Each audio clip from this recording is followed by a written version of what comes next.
Welcome back to yet another episode of a classical Feng Shui consultation sneak peek with Feng Shui Hooray. Today we're going to talk about a man that is a great guy that just can't find love and what he has around his home as far as landforms and how they may be contributing to his loneliness and inability to find a good partner. We're going to talk about adding some remedies such as these beautiful double pots to the back. We're going to look at these mountains over here in the south using Tang Lang stars and the 72 dragon formulas. And we're also going to talk about how to call in love with a few different formulas and with flying stars. So let's get to it. Let's meet our resident, John. John is born in the year of the snake in 1977. John has an awesome house, gorgeous house, and gorgeous floor plan. Look at this. Now, when I figured it out to make my square for the flying stars and then to put my bagua in, I figured out that this is really the house shape for the bagua, and these areas are extensions. Beautiful. So when I overlaid for Northeast 1, which is this house, we also know that Northeast this year is the Grand Duke year, right? So we have a few areas where we're going to remedy, like the Southwest we will remedy, and then that's the 5 yellow star, and then we won't do any kind of digging there or in the East where the 3 killings are or anywhere where the Grand Duke is. Fix my phone.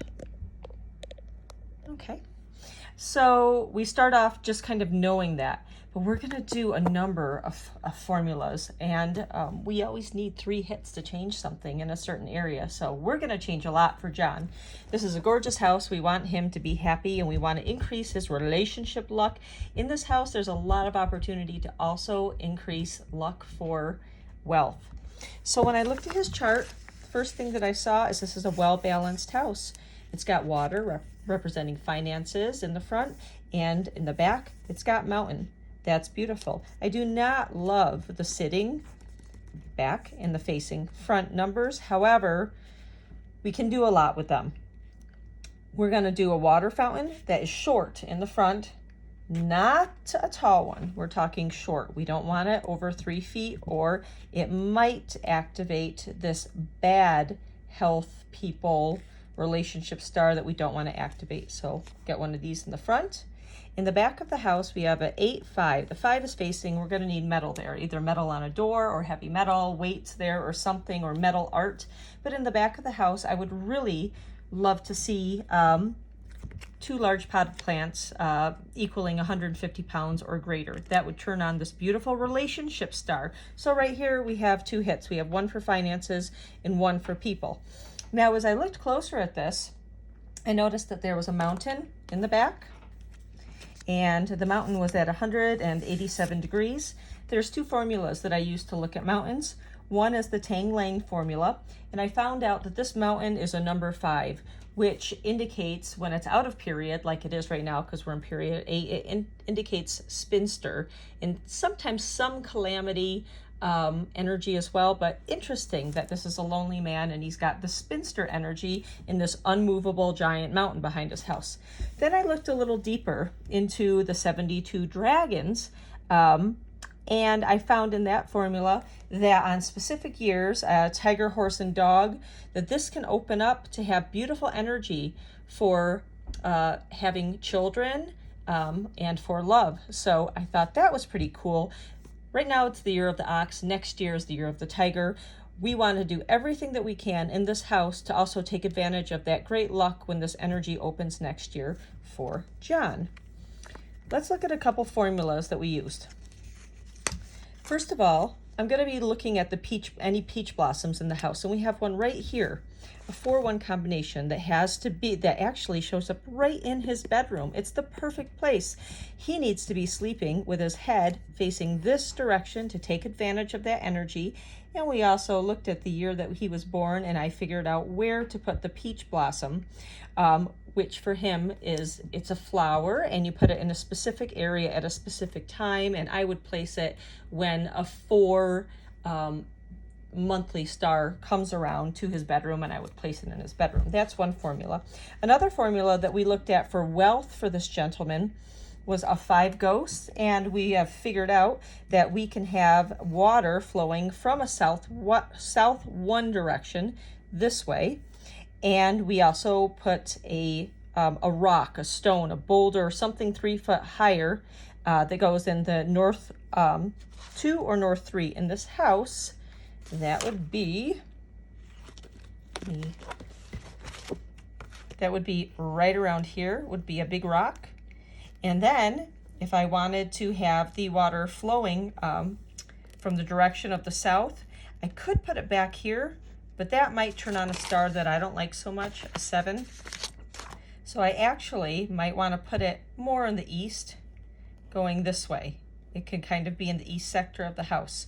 What we do have is a stove in the east that I don't particularly hate or love. I could work with him on that. We could figure out something with the knobs and the sitting position, or we could figure out kind of like another tabletop portable stove to really enhance his luck more.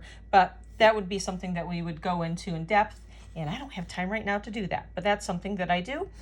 Lastly, when all this wonderful stuff is done and we have a couple pots in the back and we have our weights that mitigate that -5, and we have set up in the southwest, which is in the back as well, we've set up more metal just for the yellow 5 and possibly a wind chime. And we've also set up our teeny tiny short fountain. It has to be big enough to hold a lot of water, but it has to be short. When we've set all those wonderful things up, he's sleeping this way, he's got his peach blossom flower combination set up, then that is the time that we look into setting up the Skyhorse. Skyhorses are on intercardinal directions, and he has a great opportunity for a Skyhorse coming in. A Skyhorse is a path, okay? And not all houses can do this, but when the Skyhorse energy comes in, it comes in really fast. Everything needs to be set up before he does this. And, you know, if he's sleeping in this beautiful 4-1 combination, it's his best direction for relationships in 8 mansion. I mean, we've got our fountains set up. We've got our mountains set up. Mountains represent people. Then last week, we put our path in at a northwest 3. The mountain opens up in 2022 for love, and bingo, I think we have changed enough to set this man, John, up for success. One last combination that I do like to do is a precious jewel line, and this home is really set up well for this. Because this home is a northeast 30, the precious jewel line is like a direction that you would set a desk or a table or somewhere you would set, or even a couch. I would set his couch up at 33 degrees for his precious jewel line. Okay, so that would be just slightly, just a little, not front on like it is, just slightly like that. And where he also works, where he faces where he works. And I'm going to tell John to start working facing this way if he's looking for a mate. This way is a great way to face for him, a lucky way, a great way to build wealth. This way is also a great way to bring in love. So I'd like him to also start working facing this way. We have more than 3 hits. This is a very strong Feng Shui. These are very strong Feng Shui interventions we put in. Also, I looked at bad landforms. I did not find any peach blossom shaws at South 2. I did not find any 8 roads of destruction where they go for this house, or robbery mountain shaws. I think that we are in good stead. In Feng Shui, we have to do a lot of mitigation because, as you have seen, he has this mountain in the back. You're not going to change the location of that mountain. So what do? You strengthen other areas, and you have to strengthen them enough. It's not just 1 or 2 things you have to do. You have to do a number of things in Feng Shui to even change your luck 20%. So hopefully we can find John love with these interventions. I hope that you have enjoyed this classical Feng Shui snapshot of what I do. And if you're interested, I have my contact information in the description. Have a great day.